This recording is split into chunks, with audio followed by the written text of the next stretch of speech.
প্রায় প্রতি বছর বর্ষাতে ডুবে যায় ঘাটাল। বর্ষা এলেই ঘাটালবাসীর কাছে যেন একটা আতঙ্ক। এই বুঝি জল বাড়লো, এই বুঝি ঘাটালের বিস্তীর্ণ এলাকা আবারও বন্যা কবলিত হলো। প্রতি বছর বর্ষায় ঘাটালের বিস্তীর্ণ এলাকা বন্যা কবলিত হয়। জল যন্ত্রণায় ঘাটালের একাধিক এলাকার মানুষ যেন দিশেহারা হয়ে যায়। ঘাটালে বন্যা এলে ঘাটালের বিস্তীর্ণ এলাকা জলমগ্ন হয়ে পড়ে, ডুবে যায় রাস্তাঘাট, ডুবে যায় ঘরবাড়ি, এমনকি স্কুল পর্যন্ত জলে ডুবে যায়। ঘাটালের বন্যায় বিস্তীর্ণ এলাকা জলে ডুবে থাকার কারণে ছাত্রছাত্রীদের স্কুল কলেজে যাতায়াতের প্রচন্ড সমস্যা হয়। বেড়েই যাচ্ছে, আর 2-3 দিন হলে জল বেড়েই যাচ্ছে। যাতায়াত কিভাবে চলছে? ওই মোটামুটি ডিঙির লোক আর টুকটাক আছে, সবারই তাতে বেরিয়ে আসছে সব। আর কি কি সমস্যা?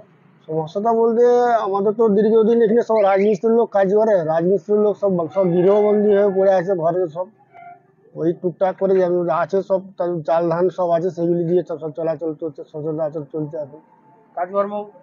কাজকর্ম কারণ কিছুই নেই, সব বাড়িতেই বসে আছে, জলের জন্য বেড়াতে পারছে না তো বাড়িতে। কতজন মেম্বার বাড়িতে? বাড়িতে মেম্বার আছে আমার 4 জন। সংসার সংসার ওই আগে যেমন সব রোজা করে রেখেছি তাতে টুকটাক করে চলছে, ওই ডাল আলু ভাত এরকম হচ্ছে। কবে মিলবে জল যন্ত্রণা থেকে মুক্তি? কবে মিলবে? মাস্টার প্ল্যান হলেই তবে মিলবে, নাহলে ঘর থেকে হবে। কি চাইছেন আপনারা? মাস্টার প্ল্যান হোক, হলে তো ভালো আমাদের। তবে প্রতি বছর ঘাটালের বন্যা কবলিত এলাকার মানুষজন এক প্রকার যেন যুদ্ধ করে কাটায়। আপনার আমার প্রতি বাড়িতে যেমন সাইকেল মোটর সাইকেল থাকে, তেমনি ঘাটালের বিস্তীর্ণ বন্যা কবলিত এলাকার মানুষের বাড়িতে থাকে ডিঙি কিংবা ছোট নৌকা। আর এতেই তাদের যাতায়াত করতে হয়। দোকান বাজার, স্কুল যাওয়া, কলেজ যাওয়া, চিকিৎসা পরিষেবা পাওয়ার জন্য যাতায়াত, এমনকি নিত্য প্রয়োজনীয় জিনিস আনতে একমাত্র এই ডিঙি নৌকায় ভরসা। ঘাটালে বন্যার সাথে যুদ্ধ করতে যেন এই ডিঙি নৌকায় অস্ত্র।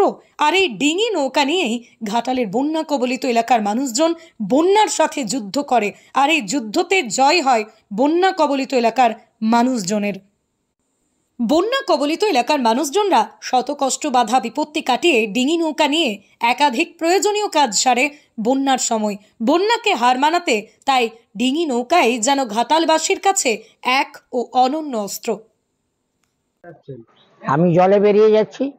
কতটা জল? জল হাঁটুর উপরে। জল বাড়ছে?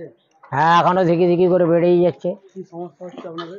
সমস্যা অনেক কিছু। আমরা গ্রামের মানুষ, গ্রামে সেখানে জল বেড়াতে হচ্ছে, এখানে এসে শহরে এসে আবার বেড়াতে হচ্ছে, আবার জল বেরিয়ে যেতে হবে। আবার জল বেরিয়ে যেতে হবে। কবে মিলবে মুক্তি? মুক্তি এই বর্ষা শেষ হলে। পশ্চিম মেদিনীপুরের ঘাটাল থেকে মিজানুর রহমানের রিপোর্ট, লোকাল 18 বাংলা।